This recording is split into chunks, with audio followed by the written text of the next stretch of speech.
Hi, it's Jane.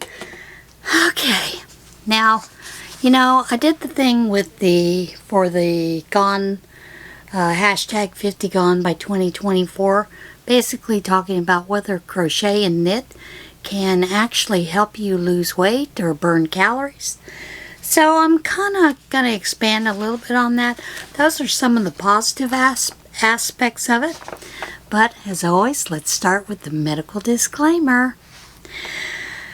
Always check with your physician before starting any exercise program. Information here is my personal research into different health topics and is not to be considered medical advice.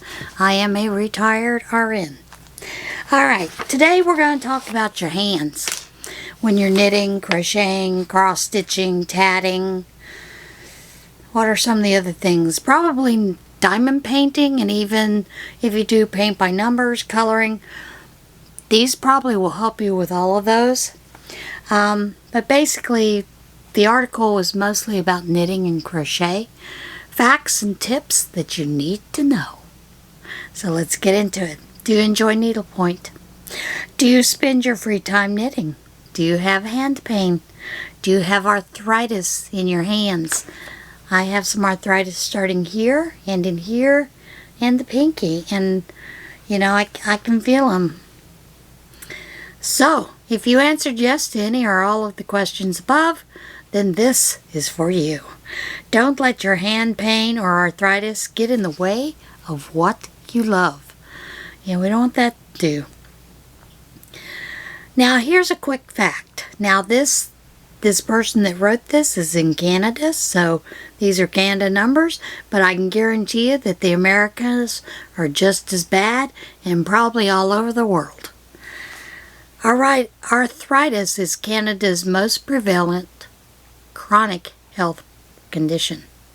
More than 6 million Canadians have arthritis, 1 in 5, and I'm sure that's the same no matter what country you go to. Incidence, women have it greater than men.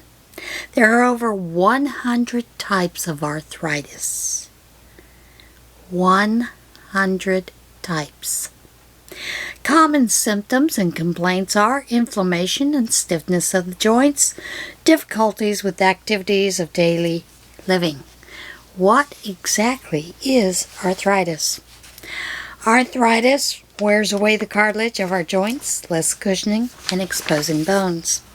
And arthritis, women have it more common than men, and often more severe. Affects those greater than 55 years of age. Increased incident in the dominant hand. I wonder why, because we use it more.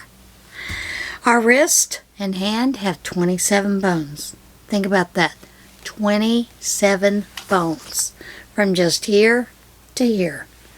27. Movement is key with osteoarthritis. It is just a question of how much and how often. With knitting and crochet, what you need to know. Here are the pros. Helps you maintain flexibility in your hands, especially with finger arthritis. Osteo, that is. Harder patterns are good for finger dexterity training. Different needle types can help minimize harm to hands. Flexible needles. Warnings. Neck stiffness can occur due to a forward dropped neck. Yeah, even with crochet. Low back pain can occur from prolonged sitting and poor posture. Increased risk of carpal tunnel or repetitive strain injury since one hand moves faster than the other. Tips. Use flexible needles or change type. Bamboo, birch versus metal, or flattened square crochet hooks, easier to hold. Warm up first. Soak your hands in warm water before picking up those needles and hooks. Stitch in short sessions. Be a sprinter, not a marathoner. Stretch before and after. Stick to using wool and wool blends as they are easier to maneuver. They have more elastic properties. Now, if you do a lot of crochet for charity, like I do, knitting for charity, You're not going to use that much wool or wool blends. You will use some, but most everything will be acrylic or polyester, cotton, those kind of things. So keep that in mind. Knit flat on a circular needle. Now I do that anyway because I just find it easier and it's more compact when you go to put it away in your project bag. But it allows the weight of the sweater and item to fall into your lap and not off your wrist. It add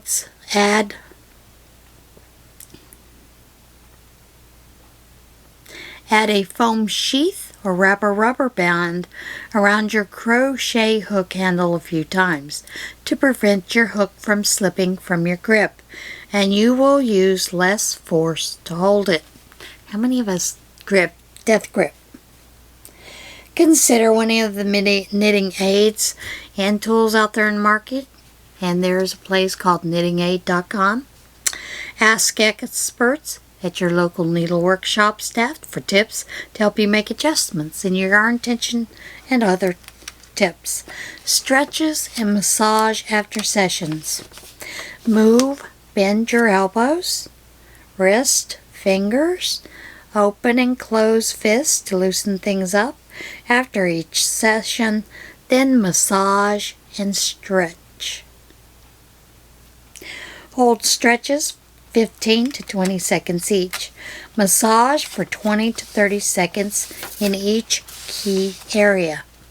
Some of those massages are simply going to be in this area, in here. You can do your own massages in here, between the fingers, the joints.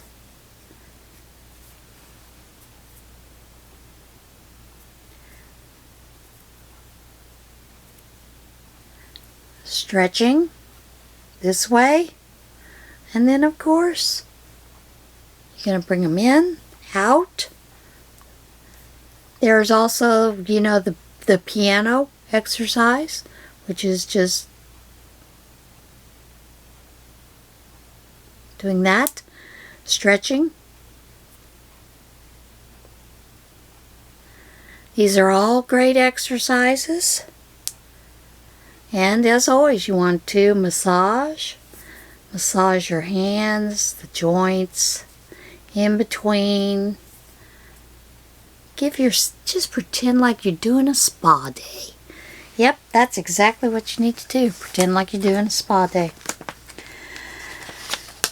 Some of the other things that you can do, and you do need to remember to do a lot of these, are also to do your palm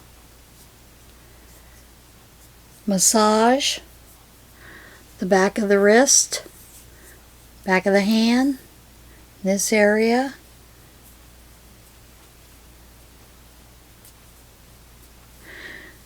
So, let's not neglect ourselves. Let's help keep ourselves going a little bit longer with those kind of things. Thumb massages, finger massages. Give yourself a spa day, warm it up. Those are some things that we can do to help ourselves. And of course, there are these exercises in here. Back, forth, back, forth.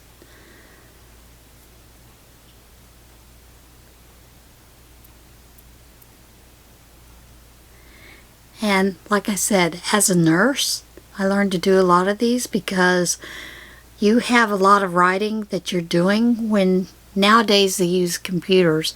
So it's a little bit easier, but they still need to do these because they're constantly on a keyboard with their computers, laptops. So they also need to do these.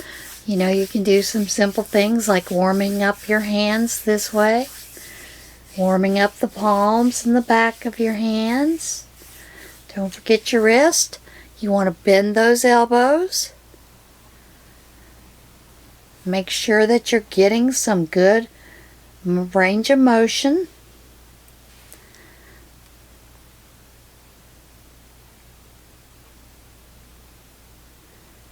These are good for truck drivers too. excellent. And of course, you know, those of you ladies, you can also do your Kegels while you're doing all this. So those are a couple of the exercises you really should consider doing if you're doing a lot of hand work. I know that I've gotten to the point that if I use a small needle, like a hand sewing needle or even cross stitch, that many times my hands will cramp up. And usually when they start cramping up, it's because I haven't bothered to do any exercises, to keep them going. Stress balls are great to help with those kind of things, those kind of stretches that you need. So there are a lot of people that these stretches can benefit, and there are quite a few videos on YouTube for hand stretches, hand massage, wrist, those kind of things. So anyone who does any type of art, whether it is with crochet, knit, painting, diamond painting, cross stitch, tatting, embroidery, you name it. There are a lot of things that we do with our hands that we need to remember to protect our hands and to exercise them as well. Now this video was not meant to be in place of hashtag 50 Gone in 2024.